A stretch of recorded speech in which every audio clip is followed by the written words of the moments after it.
السلام عليكم ورحمة الله وبركاته. خدعوك فقالوا وكذبوا عليك فقالوا إن سيدنا النبي عليه الصلاة والسلام اتسحر ليه أو سحر. ممكن واحد يقول لي طب ما في أحاديث في البخاري ومسلم بتقول إن هو اتسحر 40 يوم وفي 6 شهور، وفي بعض الأحاديث الضعيفة بتقول سنة.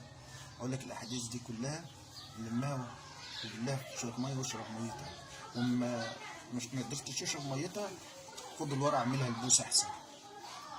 سيدنا النبي ما اتسحرش. طيب دليلي آية من القرآن، الآية رقم 67 من سورة المائدة: يا أيها الرسول بلغ ما أنزل إليك من ربك وإن لم تفعل فما بلغت رسالته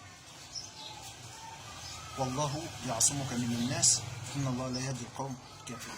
يعني يا سيدنا النبي بلغ ما أنزل إليك من ربك وإن لم تفعل فما بلغت رسالته. لازم تبلغ رسالته، يعني ربنا بيؤمر سيدنا النبي إنه يبلغ الرسالة بتاعته، فبيعصمه من الناس.